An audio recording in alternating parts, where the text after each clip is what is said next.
While I was talking thus, the councillor, who was present, had prepared an answer, and had resolved to resume all that I had said, according to the formality of a debate, in which things are generally repeated more faithfully than they are answered, as if the chief trial to be made were of men's memories. "You have talked prettily for a stranger," said he, "having heard of many things among us which you have not been able to consider well, but I'll make the whole matter plain to you, and will first repeat in order all that you have said. Then I'll show how much your ignorance of our affairs has misled you, and will, in last place, answer all your arguments. That I may begin where I promised, there are 4 things." "Hold your peace," said the Cardinal. "This will take up too much time. Therefore we will, at present, ease you of the trouble of answering, and reserve it to our next meeting, which shall be tomorrow, if Raphael's affairs and yours can admit of it." "But Raphael," said he to me, "I'll gladly know upon what reason it is that you think theft ought not to be punished by death. Would you give way to it? Or do you propose any other punishment that would be more useful to the public? For since death does not restrain theft, if men thought their lives would be safe, what fear or force could restrain ill men? On the contrary, they would look on the mitigation of the punishment as an invitation to commit more crimes." I answered, "It seems to me a very unjust thing to take away a man's life for a little money, for nothing in the world can be of equal value with a man's life. And if it be said that it is not for money that one suffers, but for his breaking the law, I must say, extreme justice is an extreme injury, for we ought not to take the approval of those terrible laws that make the smallest offence capital, nor of that opinion of the Stoics that makes all crimes equal, as if there were no difference to be made between the killing a man and the taking his purse, between which, if we examine things impartially, there is no likeness nor proportion. God has commanded us not to kill, and shall we kill so easily for a little money? But if one shall say that by that law we are only forbidden to kill any except when the law of the land allows of it, upon the same grounds, laws may be made, in some cases, to allow of adultery and perjury. For God, having taken from us the right of disposing either of our own or of other people's lives, if it is pretended that the mutual consent of men in making laws can authorise manslaughter in cases in which God has given us no example, that it frees people from the obligation of the divine law, and so makes murder a lawful action. What is this but to give a preference to human laws before the divine? And if this is once admitted, by the same rule men may, in all other things, put what restrictions they please upon the laws of God. If, by the Mosaical law, though it was rough and severe, as being a yoke laid upon an obstinate and servile nation, men were only fined, and not put to death for theft, we cannot imagine that in this new law of mercy, in which God treats us with the tenderness of a father, he has given us a greater license to cruelty than he did to the Jews. Upon these reasons it is that I think putting thieves to death is not lawful, and it is plain and obvious that it is absurd and of ill consequence to the commonwealth that a thief and a murderer should be equally punished. For if a robber sees that his danger is the same if he is convicted of theft as if he were guilty of murder, this will naturally incite him to kill the person whom otherwise he would have only robbed, since, if the punishment is the same, there is more security and less danger of discovery when he that can best make it is put out of the way, so that terrifying thieves too much provokes them to cruelty. But as to the question, what more convenient way of punishment can be found? I think it much easier to find out that than to invent anything that is worse. Why shall we doubt but the way that is so long in use among the old Romans, who understood so well the art of government? What very proper thing for their punishment? They condemned such as they found guilty of great crimes to work their whole lives in quarries, or to dig in mines with chains about them.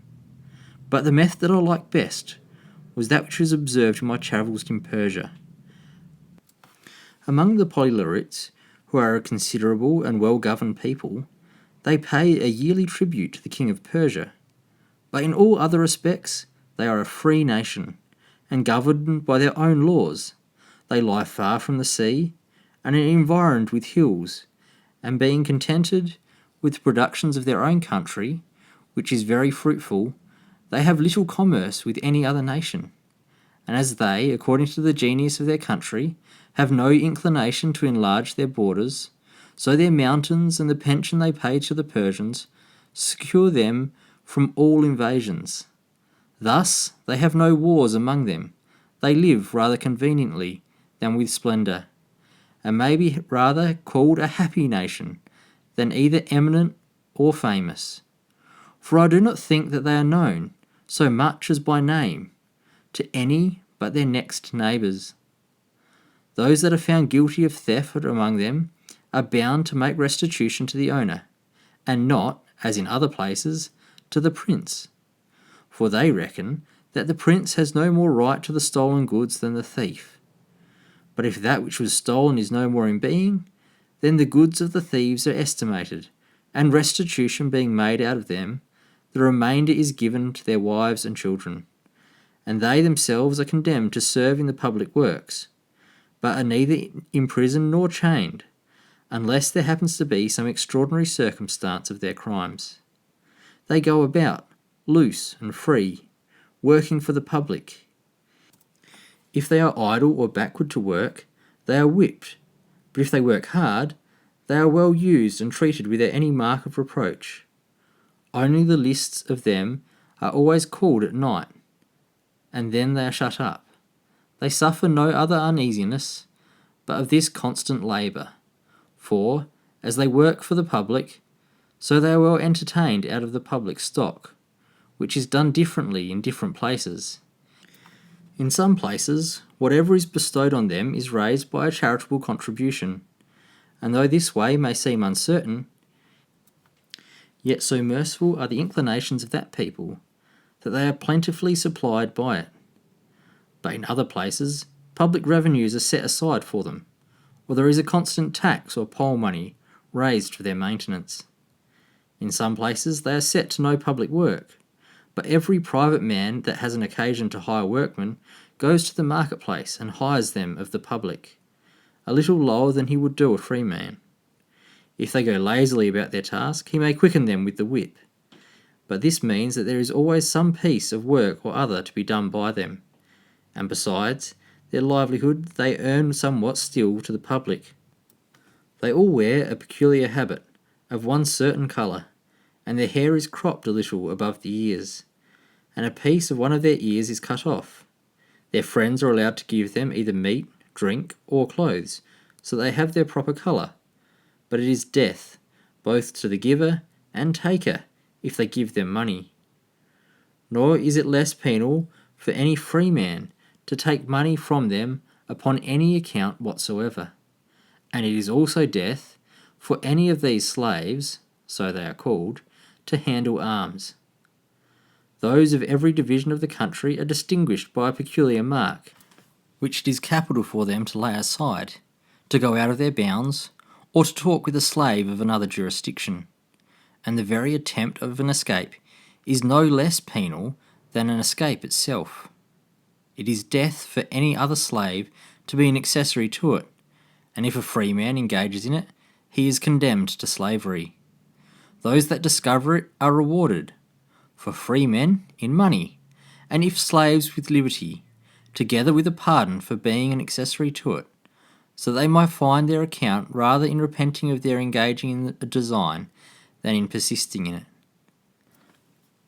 These are their laws and rules in relation to robbery, and it is obvious that they are as advantageous as they are mild and gentle, since vice is not only destroyed and men preserved, but they are treated in such a manner as to make them see the necessity of being honest and of employing the rest of their lives in repairing the injuries they had formerly done to society. Nor is there any hazard of their falling back to their old customs, and so little do travellers apprehend mischief from them that they generally make use of them for guides from one jurisdiction to another. for there is nothing left them by which they can rob, or be better for it, since, as they are disarmed, so the very having of money is a sufficient conviction, and as they are certainly punished if discovered, so they cannot hope to escape. For their habit being in all the parts of it different from what is commonly worn, they cannot fly away unless they would go naked, and even then their cropped ear would betray them. The only danger to be feared from them is their conspiring against the government. But those of one division and neighbourhood can do nothing to any purpose unless a general conspiracy were laid amongst all the slaves of several jurisdictions, which cannot be done, since they cannot meet or talk together.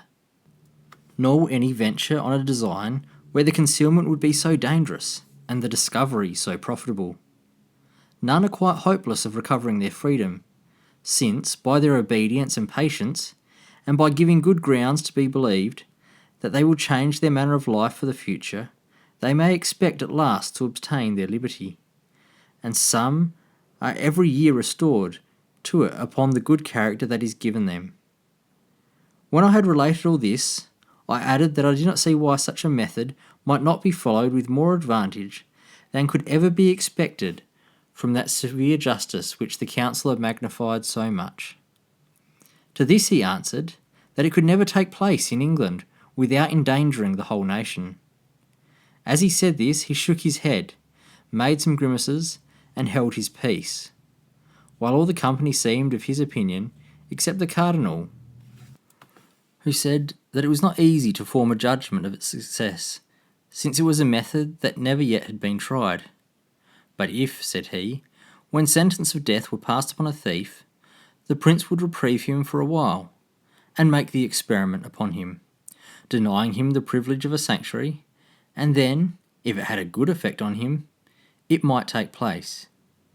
And if it did not succeed, the worst would be to execute the sentence on the condemned person at last. And I do not see, added he, why it would be either unjust, inconvenient, or at all dangerous to admit of such a delay. In my opinion, the vagabonds ought to be treated in the same manner, against whom, though we may have many laws, yet we have not been able to gain on our end. When the Cardinal had done, they all commended the motion, though they had despised it when it came from me, but more particularly condemned what related to the vagabonds, because it was his own observation. I do not know whether it would be worth to tell what followed, for it was very ridiculous, but I shall venture it, for it is not foreign to this matter, so some good use may be made of it. There was a jester standing by, that counterfeited the fool so naturally that he seemed to be really one. The jests which he offered were so cold and dull that we laughed at him more than at them. Yet sometimes, he said, as it were by chance, things that were not unpleasant, so as to justify the old proverb, that he who throws the dice often will sometimes have a lucky hit. When one of the company had said that I had taken care of the thieves, and the Cardinal had taken care of the vagabonds, so that there remained nothing but that some public provision might be made for the poor whom sickness or old age had disabled from labour. "Leave that to me," said the fool, "and I shall take care of them. For there is no sort of people whose sight I abhor more, having been so often vexed with them, and with their sad complaints. But, as dolefully soever as they have told their tale, they could never prevail so far as to draw 1 penny from me. For either I had no mind to give them anything, or, when I had a mind to do it, I had nothing to give them, and they now know me so well that they will not lose their labour, but they will let me pass without giving me any trouble, because they hope for nothing. No more in faith than if I were a priest, but I would have a law made for sending all the beggars to monasteries, the men to the Benedictines, to be made lay brothers, and the women to be nuns." The Cardinal smiled, and approved of it in jest, but the rest liked it in earnest. There was a divine present, who, though he was a grave, morose man, yet he was so pleased with this reflection that was made on the priests and the monks that he began to play with the fool, and said to him, This will not deliver you from all beggars, except you take care of us friars." "That is done already," answered the fools, "for the cardinal has provided for you by what he proposed, for restraining vagabonds and setting them to work. For I know no vagabonds like you." This was well entertained by the whole company, who, looking at the cardinal, perceived that he was not ill pleased at it. Only the friar himself was vexed, as may be easily imagined, and fell into such a passion that he could not forbear railing at the fool, and calling him a knave, slanderer, backbiter, and son of perdition, and then cited some dreadful threatenings out of the Scriptures against him. Now the jester thought he was in his element, and laid about him freely. "Good friar," he said, "be not angry, for it is written, 'In patience possess your soul.'" The friar answered, for I shall give you his own words, "I am not angry, you hangman. At least I do not sin in it. For the psalmist says, 'Be angry and sin not.'" Upon this the cardinal admonished him gently, and wished him to govern his passions. "No, my lord," he said, "I speak not but from a good zeal, which I ought to have. For holy men have had a good zeal, as it is said, 'The zeal of thy house hath eaten me up.' And we sing in our church about those who mocked Elisha as he went up to the house of God, and felt the effects of his zeal, which that mocker, that rogue, that scoundrel will perhaps feel." "You do this perhaps with good intention," said the cardinal, "but in my opinion it were wiser in you, and perhaps better for you, not to engage in so ridiculous a contest with a fool." "No, my lord," he answered, "that were not wisely done, for Solomon, the wisest of men, said, 'Answer a fool according to his folly,' which I now do, and show him the ditch into which he will fall, if he is not aware of it. For if the many mockers of Elijah, who was but one bald man, felt the effect of his zeal, what will become of the mocker of so many friars, among whom there are so many bald men? We have likewise a bull, by which all that jeer us are excommunicated." When the cardinal saw that there was no end of this matter, he made a sign to the fool to withdraw, turned the discourse another way, and soon after rose from the table, and dismissing us, went to hear causes. "Thus, Mr. Moore, I have run out into a tedious story, of the length of which I had been ashamed, if, as you earnestly begged it of me, I had not observed you to hearken to it, as if you had no mind to lose any part of it. I might have contracted it, but I resolved to give it to you at large, that you might observe how those that despise what I had proposed no sooner perceived that the cardinal did not dislike it, but presently approved of it, fawned so on him, and flattered him to such a degree, that they in good earnest applauded those things that he only liked in jest. And from hence you may gather how little courtiers would value either me or my counsels." To this I answered, "You have done me a great kindness in this relation. For as everything has been related to you, both wisely and pleasantly, so you have made me imagine that in my own country, and grown young again, by recalling that good cardinal to my thoughts, in whose family I was bred from my childhood. And though you are, upon other accounts, very dear to me, yet you are the dearer because you honour his memory so much. But after all this, I cannot change my opinion, for I still think that if you could overcome that aversion which you have to the courts of princes, you might, by the advice which it is in your power to give, do a great deal of good to mankind. And this is the chief design that every good man ought to propose to himself in living. For your friend Plato thinks the nations will be happy when either philosophers become kings or kings become philosophers. It is no wonder if we are so far from that happiness while philosophers will not think it their duty to assist kings with their counsels. They are so base-minded, said he, but they would willingly do it. Many of them have done it already by their books, if those that are in power would but hearken to their good advice. But Plato judged right. that except kings themselves become philosophers, they who from childhood are corrupted with false notions would never fall in entirely with the counsels of the philosophers, and this he himself found to be true in the person of Dionysius. Do not you think that if I were about any king, proposing good laws to him, and endeavouring to root out all the cursed seeds of evil that I found in him, I should either be turned out of his court, or, at least, be laughed at for my pains? For instance, what could I signify if I were about the King of France, and were called into his cabinet council, where several wise men, in his hearing, were proposing many expedients, as, by what arts and practices Milan may be kept, and Naples, that has so often slipped out of their hands, recovered, how the Venetians, and after them the rest of Italy, may be subdued, and then how Flanders and Brabant, and all Burgundy, and all other kingdoms which he has swallowed already in his designs, may be added to his empire. One proposes a league with the Venetians, to be kept as long as he finds his account in it, and that he ought to communicate counsels with them, and give them some share of the spoils, till his success makes him need or fear them less, and then it will be easily taken out of their hands. Other proposes the hiring of Germans, and the securing of Swisses by pensions. Another proposes the gaining of emperor by money, which is omnipotent with him. Another proposes a peace with the King of Aragon, and in order to cement it, the yielding up to the King of Navarre's pretensions.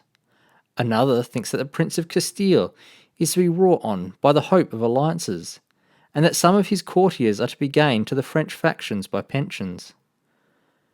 The hardest point of all is, what to do with England. A treaty of peace is to be set on foot, and if their alliance is not to be depended on, yet it is made firm as possible, and therefore they are to be called friends, but suspected as enemies. Therefore the Scots are to be kept in readiness to be loosed upon England on every occasion, and some banished nobleman is to be supported underhand, for by the league it cannot be done avowedly, who has a pretension to keep the crown, by which means that suspected prince may be kept in awe.